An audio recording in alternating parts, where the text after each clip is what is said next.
Bismillahirrahmanirrahim. Assalamualaikum warahmatullahi ta'ala wabarakatuh.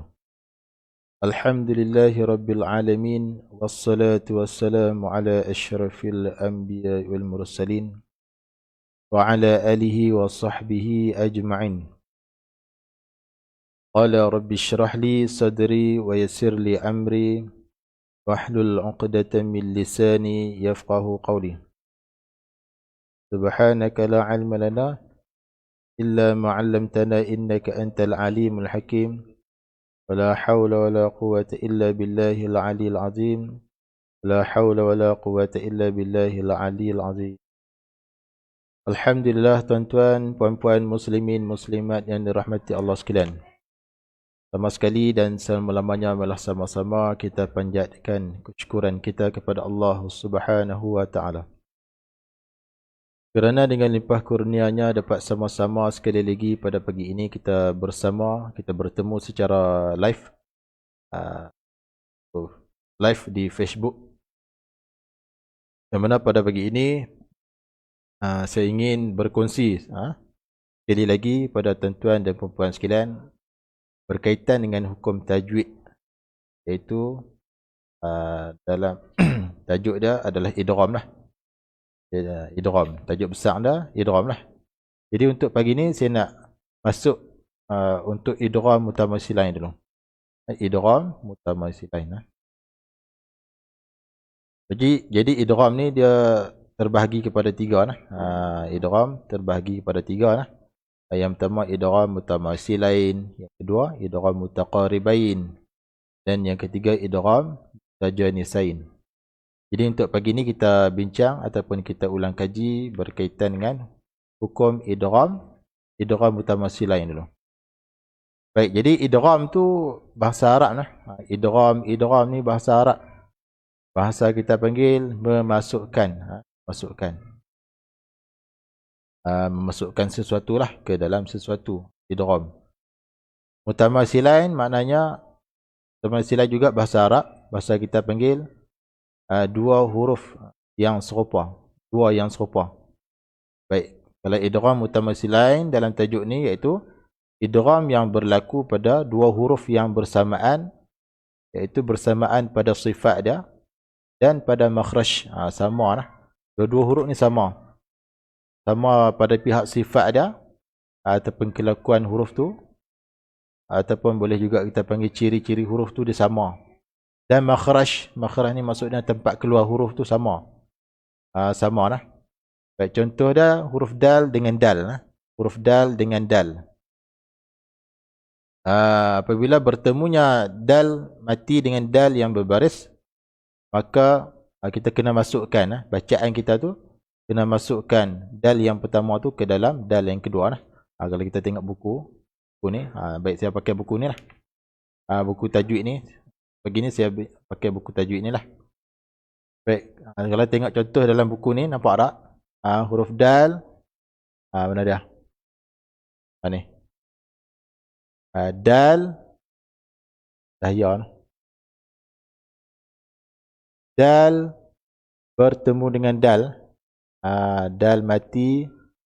Apa jelas sikit kamera ni, kurang jelas sikit. Dal mati bertemu dengan dal yang berbaris, maka bacaan wajib kita masukkan dal yang mati itu ke dalam dal yang berbaris tersebut. Jadi kat sini tidak, yang mana dua-dua huruf ini sama pada sifat dia dan sama pada pihak tempat keluar dia. Sama dua-dua.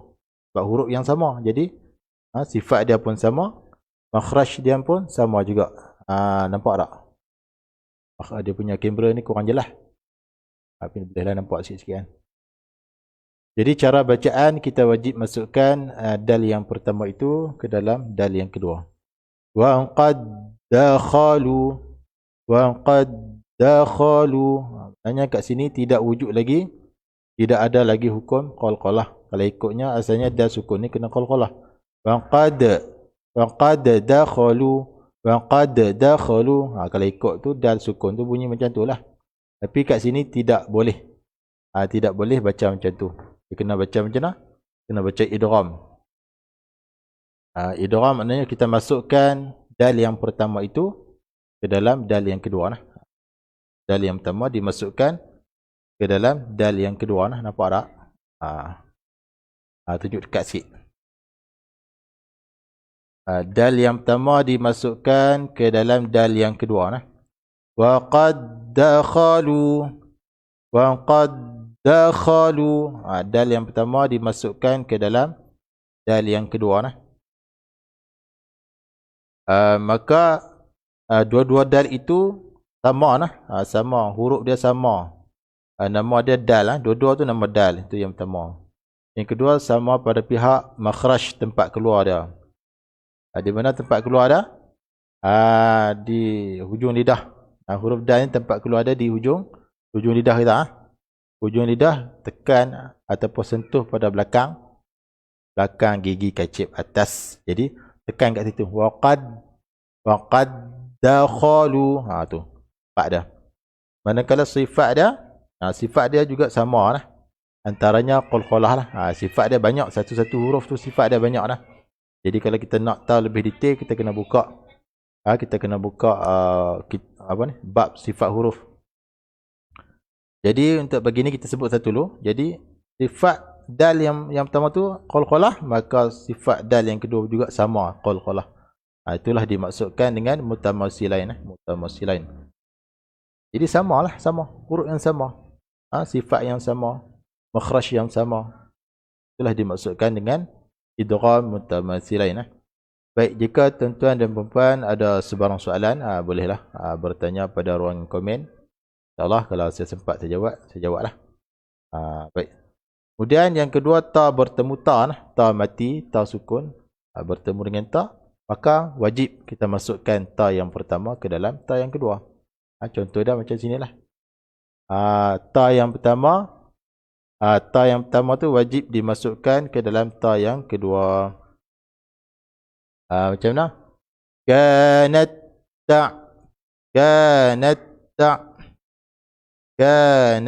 ta'malul khaba'ith. Kanat. Masukkan ta yang pertama tu ke dalam ta yang kedua. Wajib. Wajib kita masukkan ta yang pertama itu ke dalam ta yang kedua. Maknanya, bila masukkan ta mati itu ke dalam ta yang kedua, maka bunyi ta dia tu, sifat dia tu, iaitu berangin. Hams. Tak bunyi dah, asal dah. Kanat. Bila dah ta yang pertama masuk ke dalam ta yang kedua, maka dia punya bunyi dia tu hilang. Dia punya sifat hams tu dah hilang. Sebab apa? Sebab masuk dalam ta yang kedua yang bersyaddah tu. Jadi kanat ta'malul khaba'ith. Kanat ta'malul khaba'ith. Tu. Ada kanat. Kalau ta sukun bunyi macam tu lah. Dia kena bunyi berangin. Sifat ada hams. Kemudian ta ini dua-dua nama ta. Ta yang pertama pun nama dia ta. Ta yang kedua pun ta. Yang kedua sifat dia sama lah. Kita ambil satu saja sifat lah. Sifat dia banyak. Antaranya sifat istifal. Ta yang pertama sifat dia istifal. Ta yang kedua pun sifat istifal juga. Kemudian ta yang kedua tempat keluar dia di mana? Ta hujung lidah. Tekan belakang. Gigi kacip atas juga. Belakang tu. Kalau ta yang kedua pun sama juga, tempat yang sama. Itulah dimaksudkan dengan mutamassilain. Jadi cara bacaan dia, kita masukkan ta yang pertama ke dalam ta yang kedua. Kanat ta'malul.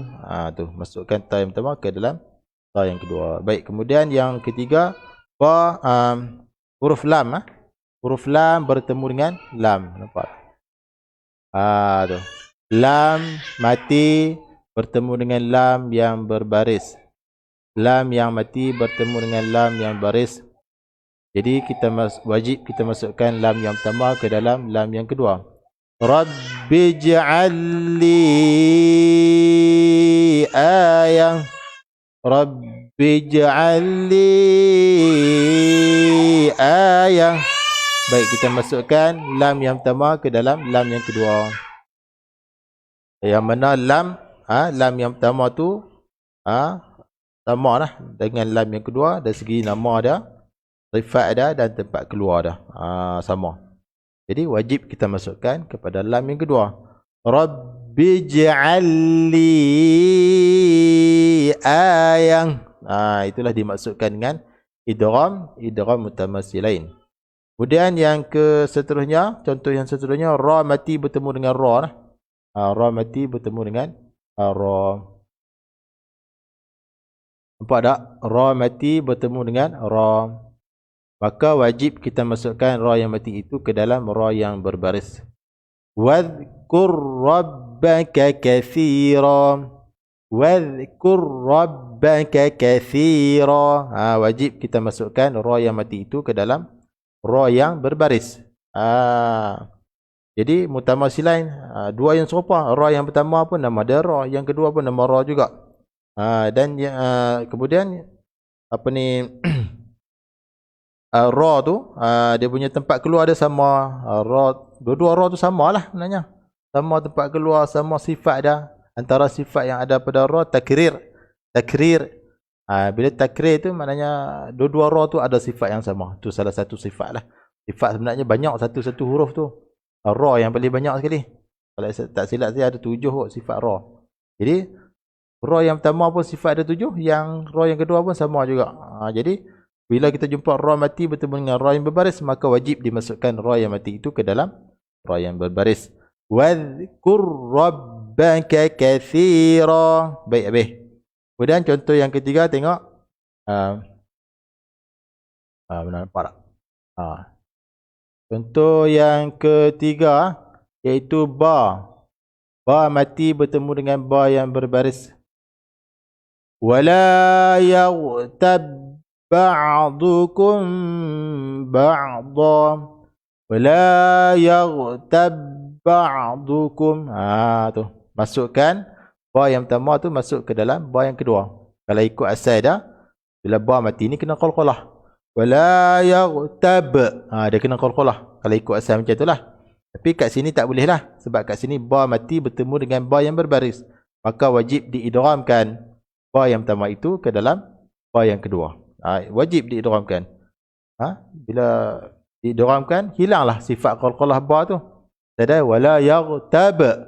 Maknanya ba qalqalah tu tak bunyi dah sebab dimasukkan ba yang pertama tu ke dalam ba yang kedua. Wala yaghtab ba'dukum ba'dha. Tu.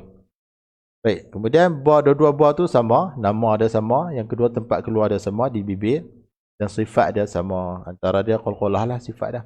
Sifat dia banyak, kita sebut satu sudahlah qalqalah. Jadi ba yang pertama sifat tu, ba yang kedua sifat tu. Itulah dimaksudkan dengan mutamatsilain. Itu juga contoh yang seterusnya, ba juga ba juga. Nampak tak? Wa khudh biyadika dighsan fadrib bihi wa la tahnath. Fadrib bihi. Asal dah fadrib. Asal dah ada qalqalah. Kalau ikut tu macam tu lah. Ba yang sukun ni, mati ni kena qalqalah. Fadrib. Kalau ikut macam tu. Tapi kat sini tak boleh. Sebab apa? Sebab ba mati bertemu dengan ba yang berbaris. Jadi qalqalah tu hilang lah. Qalqalah tu tak bunyi. Jadi fadrib bihi. Fadrib bihi. Qalqalah tu dah tak bunyi dah. Sebab ba yang pertama masuk dalam ba yang kedua. Habis. Seterusnya, contoh yang seterusnya. Benda dah. Zal huruf zal mati. Huruf zal mati bertemu dengan zal berbaris. Zal mati bertemu dengan zal berbaris. Wa dhannuni idh dhahaba mughadiba. Tu. Zal mati bertemu dengan zal yang berbaris, maka wajib masukkan zal yang mati itu ke dalam zal yang berbaris. Tu. Dan yang terakhir, contoh yang terakhir adalah min. Nun. Nun mati lah, bawah sekali. Nampak tak? Nun mati bertemu dengan nun berbaris. Wa ma lakum min nasirin. Nun mati bertemu dengan nun berbaris, maka wajib kita masukkan bacaan tu, nun tu yang pertama tu ke dalam nun yang kedua. Wa ma lakum min nasirin. Masukkan nun yang pertama ke dalam nun yang kedua. Baik. Kemudian dia kata apabila mim dia bertemu dengan mim, mim mati bertemu dengan mim yang berbaris, nun mati bertemu dengan nun yang berbaris, juga dinamakan idgham mislain. Dan khas bagi idgham ini dibaca secara dengung. Jadi khusus untuk mim mati bertemu dengan mim berbaris, nun mati bertemu dengan nun berbaris. Untuk dua ni khusus bagi mereka ni dibaca istilah kena berdengung. Yang lain tak boleh dengung. Contoh ba bertemu ba tak boleh dengung. Lam bertemu lam tak boleh dengung. Ta bertemu ta tak boleh dengung. Yang kena dengung mim dengan nun. Mim mati bertemu dengan mim, nun mati bertemu dengan nun. Wajib kena dengung 2 harakat. Contoh dah. Wa ma lakum min nasirin. Tu. Mim mati bertemu mim, nun mati bertemu dengan nun. Maka wajib kena ada dengung. Baik tuan-tuan dan puan-puan sekalian. Jadi sekadar itu dululah live kita pagi ini secara ringkas berkaitan hukum, saya ulang kaji berkaitan hukum tajwid bab idgham mutamatsilain. Baik, mudah-mudahan apa yang telah saya kongsikan pada pagi ini tuan-tuan dapat fahamlah dan dapat memperbaiki bacaan setiap hari insya-Allah. Jadi marilah sama-sama ikuti live ini. InsyaAllah untuk masa sekarang ni saya buat waktu sekarang lah dalam pukul 9 lebih macam tu. Bolehlah sama-sama yang luangkan masa sedikit dari waktu PKP ni. Marilah sama-sama kita cari perkara yang berfaedah, antaranya kita belajar tajwid lah. Belajar tajwid, belajar baca Quran, insyaAllah. Jadi kita ni berada di akhir zaman dah ni. Jadi janganlah kita tinggal Quran, jangan kita tinggal hadis Nabi ke. Marilah sama-sama kita melazimi membaca Al-Quran, belajar Al-Quran untuk memperbetulkan bacaan kita. Sebab ramai sangat yang baca tu tak berapa nak tepat. Kadang ramai yang boleh baca tapi tak tepat. Bacaan tu tak tepat, kurang tepat. Baik. Jadi carilah guru, belajarlah walaupun secara online sekalipun. Belajar, jangan duduk saja rugi. Tambah lagi yang dah berumur tu 40, 50, 60. Duk alik lagi, duk sedar. Yang mana kematian tu dia tak tunggulah sampai waktu dia mati. Tak kira lah siapa pun, pangkat apa pun, bila sampai ajar dah mati tu. Dia kena peringatlah. Jadi minta tolong share live saya ni, page saya ni baru lagi. Kalau minta tolong share sebab ramai lagi yang nak belajar tapi tak tahu nak belajar kat mana kan. Tu. Jadi kita belajar secara online lah sementara insya-Allah. Okey, rasa setakat ini dulu. Jadi mudah-mudahan apa yang saya sampaikan ni jadi kebajikan lah. Jadi kebajikan bagi saya insya-Allah. Jadi saya sudahi live pagi ini dengan dengan lafaz Assalamualaikum warahmatullahi wabarakatuh.